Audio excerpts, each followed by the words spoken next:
Hello, Ricky. Okay, so then, I'm doing engineering job in the daytime and the weekdays, and I'm doing Aimglobal part-time, especially Fridays. Okay? So, these are some photos of my projects, and right now, I'm doing the presentation because it's Friday. Okay? It's my business day. Part-time. You want part-time? Yes. On Friday? Yes. Instead of walking outside, do the business with us. Right? Yes. Because this business, your time is equal to money. Okay? Do you want money? Yes. You have more time? Yes. Fridays? Yes. Convert it to money. Okay? So, apart from my engineering career, I studied direct selling course. It is really intended to this kind of business. Okay? I studied way back 2013 in this industry because I can see this business as a replacement to my engineering job. If there's no more project here in the UAE, I can still stay. This is my career, okay? I train people, I train groups, I build groups locally and abroad, across the globe, okay? So, by doing this as part-time, I already have big groups, especially in Africa, okay? I already opened group in Cameroon, in Nigeria, in Uganda, and in Ghana, okay? So, being so in love in this industry, when I took the exam, I got 99% of the score. So, it's not, if you will see, the same school, Father, you're from, sir? Huh? Oh, welcome, sir. Okay, so welcome to Alliance Emotion Global. I know you're sitting here in the marketing and the products, right? So right now, my job is to show you the way to earn. Okay, so doing this schooling in this industry, I took 99% of the score, and the same school is open in Dubai. Okay, if you want to learn how to train groups to be licensed in this kind of industry, they said the same school from the US is open in Dubai. It is intended to this kind of industry, direct selling. Okay, so I got 99% of the score. I just found out it's easy. Selling or business is easier than engineering. Okay, so right now I'm having two trains. In the weekdays, I'm doing engineering job, and at the weekend, I'm a business consultant. Okay? So there. So, this is one of the messages of our Vice President in Aimglobal, and maybe by next week he will come here together with the President. Okay? If he comes over, please take your chance to meet and take picture with them. Okay? So, his message, the future depends on the decision we make today. Because life is not a matter of chance. It was a matter of But choice. it's a matter of choice. Do you agree? Yes. One question. Do you have problem with money today? Yes. How is your life today? Do you feel like financially struggling? Most of us, right? Yes. It's your choice 3 years or 4 years before. Do you agree with me? Yes. Like me, back in 2010, I almost went into jail because of bank and loans and credit card problems due to the crisis that happened way back 5 years ago. Okay? But it's my choice. I did enjoying my credit card and loans, buying laptops, buying everything, enjoying the shopping, and then going to the bars and enjoying with friends, spending my holidays with friends, enjoying a whole life, a good life. But then, after that, I found out myself I have 70,000 dirhams bad debt, and the police is catching me, and I'm about to go to jail. Imagine what kind of situation I was once back in 5 years ago. It was my choice. And I changed my future. After that, 2015, I joined this business. I changed my choice. My choice is to change my life by doing this business. And right now, I've finished with all of these loans. I'm doing a good life now, and I'm totally a free man without loan and without credit. Okay? So, life is a matter of choice. And I'm standing in front of you guys here. I'm telling you, think twice before you think or decide to anything you do. Okay? Because it will take effect 3 years in the future. You want a good life today? Think of a good choice. It's your choice. Okay? You want a bad life today? It's yours. You want a bad life 3 years from now?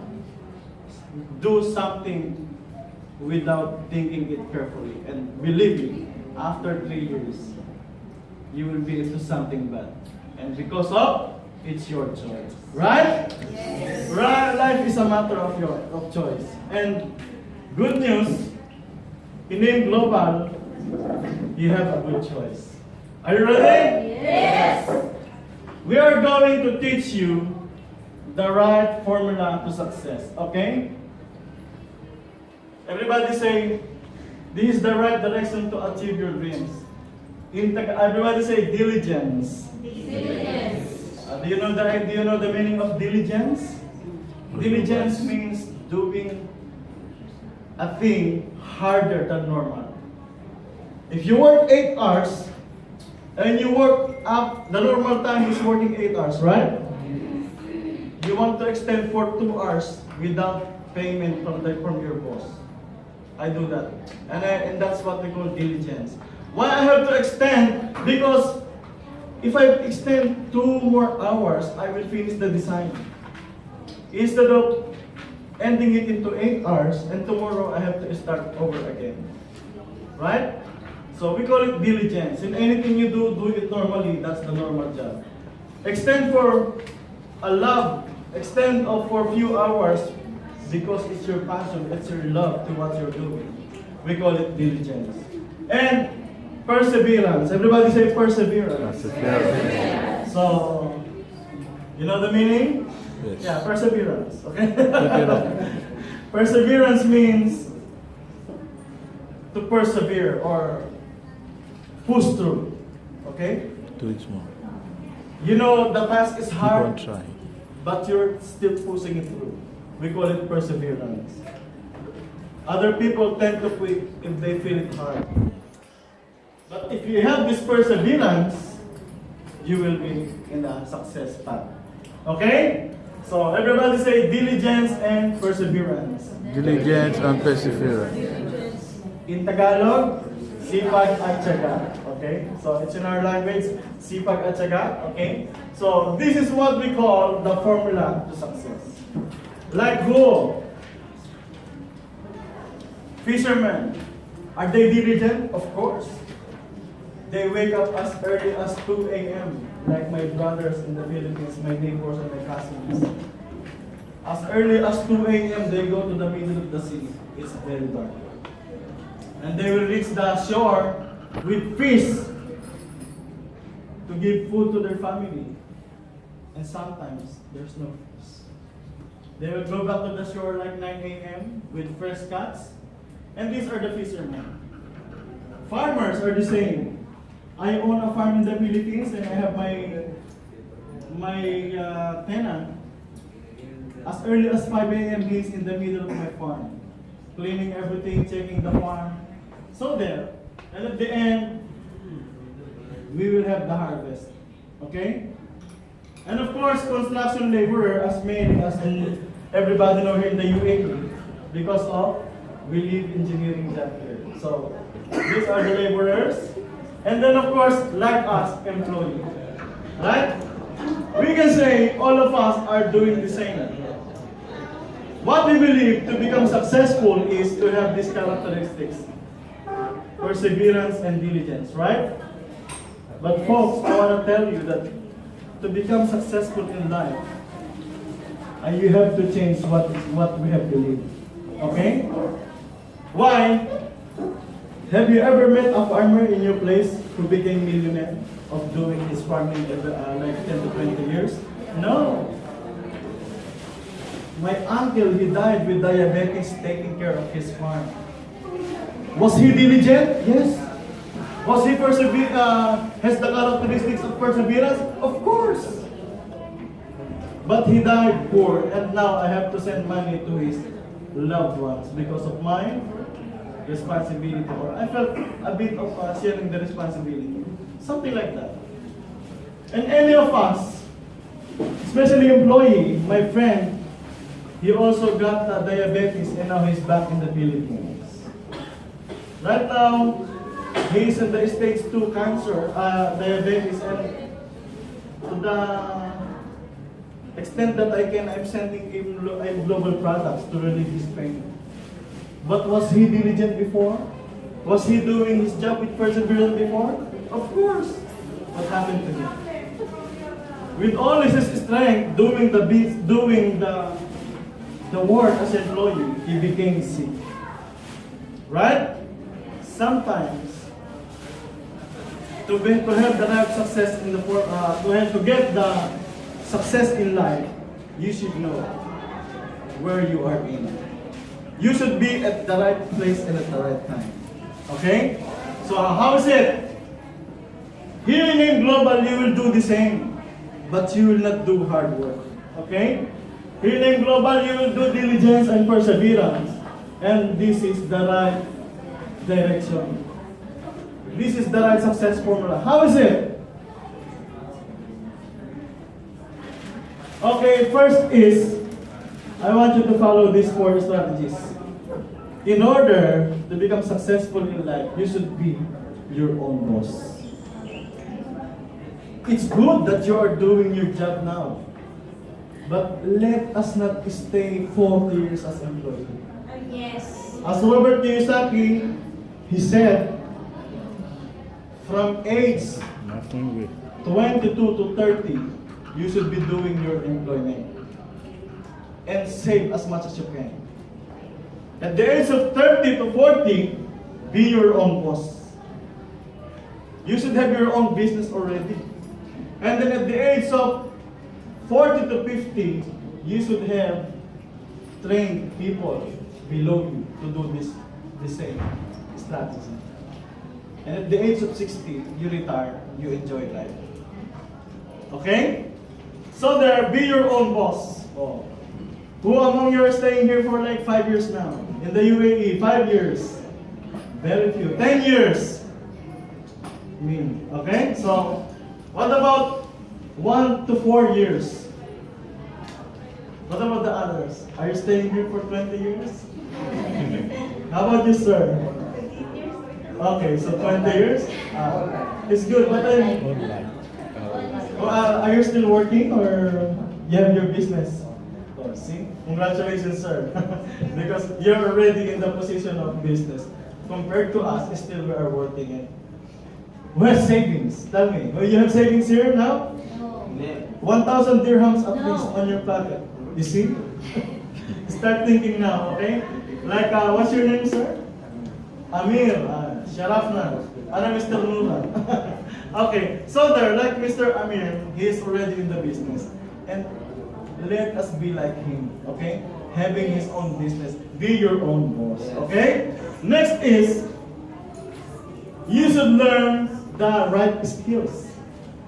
You know this guy? Yeah. Pac-Man. The very popular boxer in the Philippines, a billionaire because of boxing. The only guy who won 8 division in the boxing career. Because of what? He mastered his skills. Before the enemy give the punch, he already escaped the enemy. See? He mastered the skills. Back in 1994, I was with him competing in the local government. Of course, I'm not doing boxing. I'm a representative of my region in table tennis. I'm good at it, table tennis. And those days, Manny Pacquiao is just starting his career in boxing. Okay? So, he was working in the farm of the governor of my place. So then, I met him once in my life. Okay? So, this guy, he's a master of his skills. In Aimglobal, we will teach you how to master your skills. Okay? Number 1 is, be your own boss. Second thing is, master your skills. And number 3, Of course, we are in business. You have to understand that in business, big fish eats small fish. Right?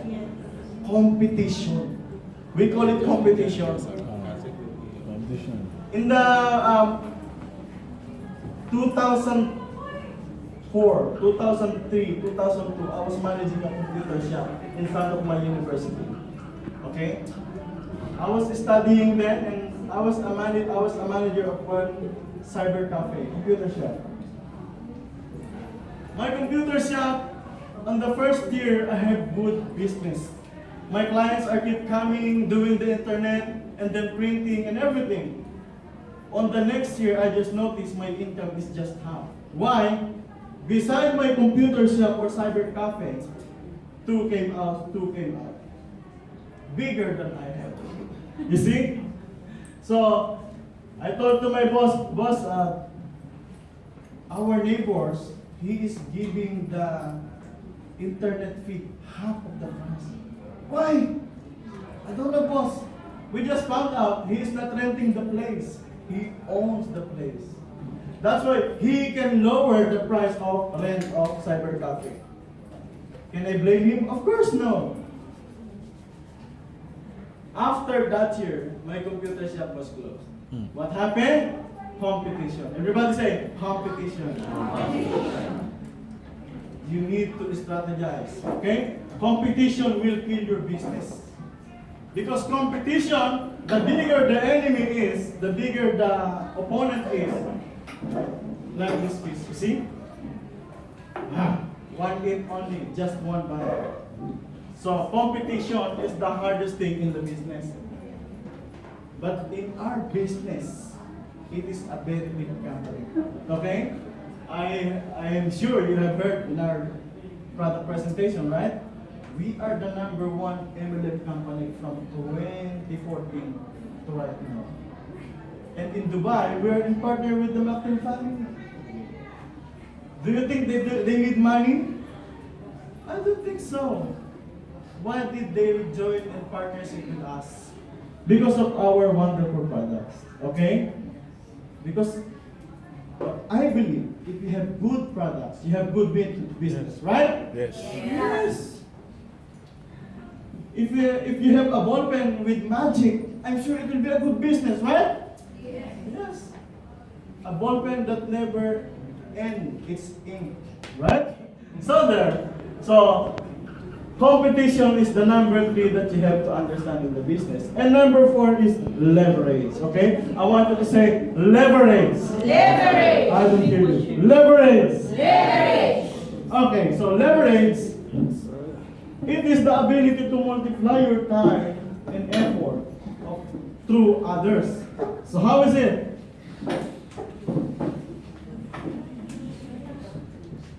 In the business, you have to do leverage. Why?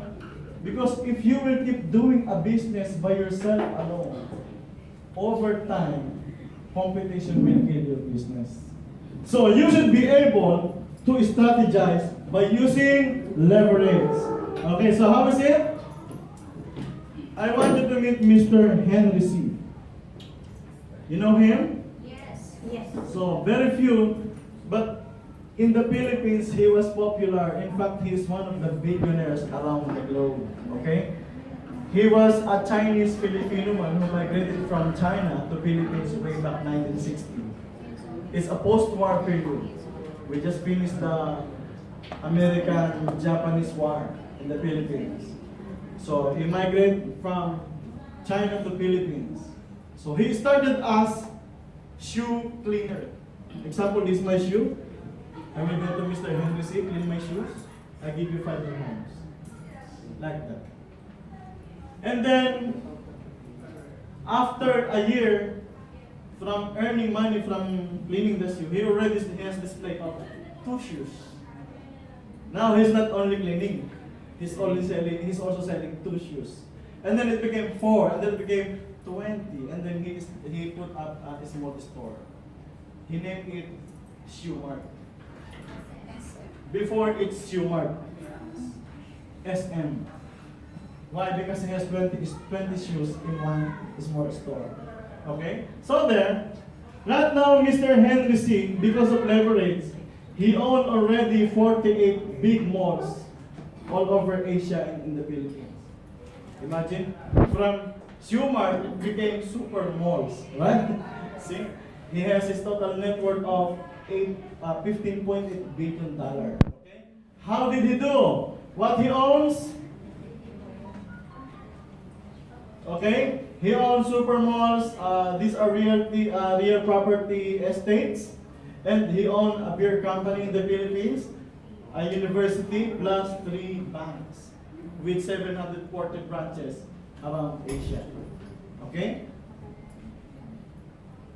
So what did he do? He used the power of leverage. So Mr. Henry C. is not working by himself alone. He used the power of leverage. He has 20, let's say he has 10,000 employees in SM. And he has 10,000 employees in BDO or Banco de Oro. It's a bank. Okay? So then, 20,000 times 8 hours, these are the people working under him. He has 150,000 hours per day. Hours of what? The people working under him. Right? Yes. Considering each person earns 1 dirham under his company. Imagine 20,000 times 8 dirhams because 8 hours, right? 20,000 times 8 dirhams by working 8 hours, it will give him 150,000 dirhams per day. And that is the effect of using the law of leverage. Are you getting me? Yes. So everybody say law of leverage. Law of leverage. Do you want to apply it to yourself? Yes. Yes, it's good with leverage. Okay? I started doing this business like 2014. Now I'm having leverage. From across the globe, I have like total members of here in the across UAE. I have like 100. But in the Philippines, I have 200. You see? That's the power of leverage. As Mr. John Paul Getty said, I would rather earn 100% of 100 people's effort than 100% of my own effort. Mr. John Paul Getty, he is the philanthropist and also a Nobel Prize winner, a great business philanthropist. Okay? You can find his name in Google. Okay? So there, I invite you not to work hard. Instead, work smart. By doing leverage. Okay? Everybody say leverage. Leverage. Okay, so how is it? I know what you're thinking. But I don't have money like Mr. Henry C. Right? Take note, folks. Mr. Henry C. He started without money. What he did? He cleaned shoes. From cleaning the shoes, he saved money. And then he has display of 2 shoes. After that, he had display of 4 shoes. He keeps saving as he is working, right? After that, he was able to put up 1 store, 2 stores, 3 stores over time. And I want you to do that also with us in Aimglobal. Are you ready? Yes. Okay. In Aimglobal, because we cannot do what Mr. Henry C. did, it took him 40 years to do that. Right? It's a kind of long time because he did it in the traditional way of business. In Alliance in Motion Global, we offer you the same strategy, but franchise business. Everybody say franchise business. Franchise business. Do you know that in the US, every day, there are like 2,000 products moving in the form of franchising business. Every day, from we can say food, or even pen, or apple. Apple pen. Right? So, you may have even apple or pen or a plastic balloon or a burger. In a franchise business, it is successful. So how is it? I'll tell you. In the US, there are like 2,000 products moving every day in the form of franchising business. And it's successful. And if you want to start your own business in a franchising business, sure, you'll be successful. You want to start a franchise business? In Aimglobal, we offer you. Okay? So how much is this? So I'll give you the samples of franchise business that exists here in the UAE. KFC. You know KFC? Yes. You guys already in KFC? McDonald's, Pizza Hut, Popeyes, okay? Jollibee will be open soon, okay? It is a Filipino company, and now it's branching out to UAE. It's also a form of franchising business. And all of this allows you to start a business with a minimum capital of 3 million dirhams. But it's successful. After 3 years or 2 years in the UAE, operating it, the next day, you already receive your return of investment. After 2 years, your 2 million, you can bring it back to the bank. You complete your capital. And the next day, all income, after 10 years, all income, it is additional for you. Because I told you, franchise business is successful. But starting this business needs you 3 million at least. Do you have 3 million? No. You don't have? No. It's okay. Okay? So, in Alliance in Motion Global, you can start the same. Imagine from UAE, it allows you to have branch with 22 branches around the world. That's our business. We have 22 branches around the globe, okay? You can start a business with us. Whatever country is here, you can start from Abu Dhabi, join us, and then text your friend, send SMS by WhatsApp and Facebook. I'm doing business in Aimglobal, and you can do it in our home. In Pakistan, you're from Gambia, in Nigeria, in Pakistan, in Philippines. You see? And also, we're doing express delivery 200 countries around the globe by FedEx. Do you want to start a business with us? Yes. By doing it, you will be connected to our 22 branches across the globe. Do you like it? Yes. Okay, Mr. Ricky, I seem like to want to start that business in franchise, but how much? Right? I know what you're thinking. You know how much, you want to know how much? You see, in the Arctic, there are no people here. But if you want to deliver, we can bring. You see? Maybe you have a sea lion, a friend there, need to see 24/7. We can do delivery. Of course, wherever there's people in 200 countries around the world, we deliver via FedEx, okay? And the product is coming here from Dubai, okay? So there,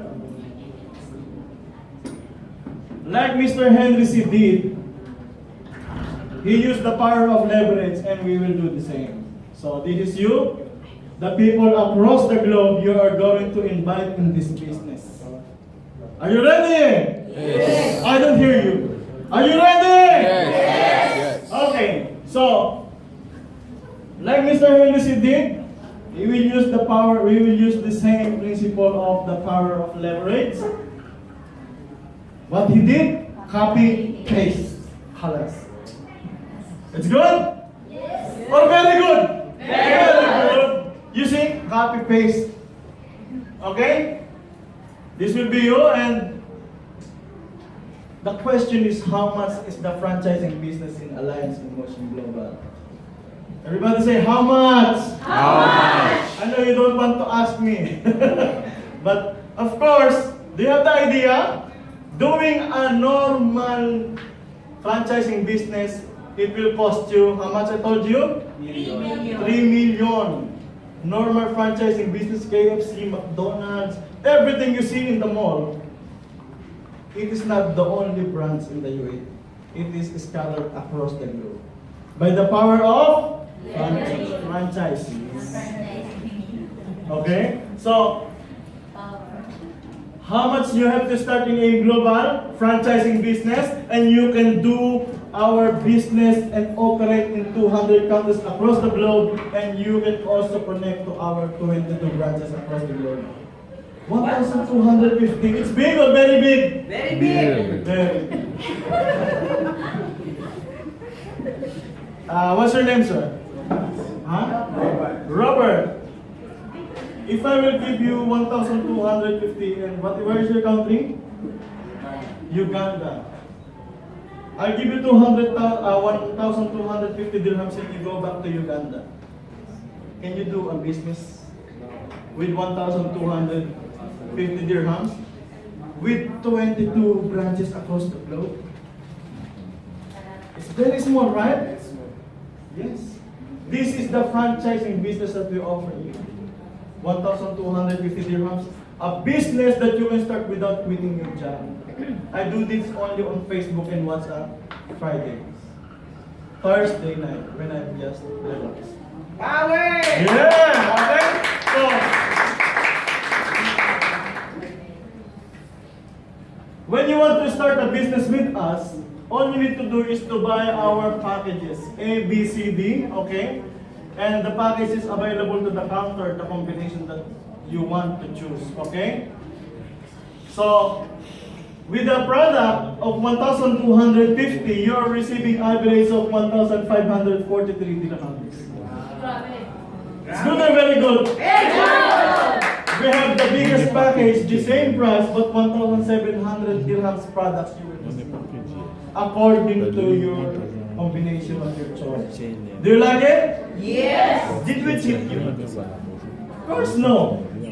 You pay 1,250 and you receive 1,543. In fact, me as a professional direct seller, when I studied, the company should compensate you with 82% of your investment. Example, you join in our company 1,000 dirhams. The company should pay you. You should receive 82% of your money.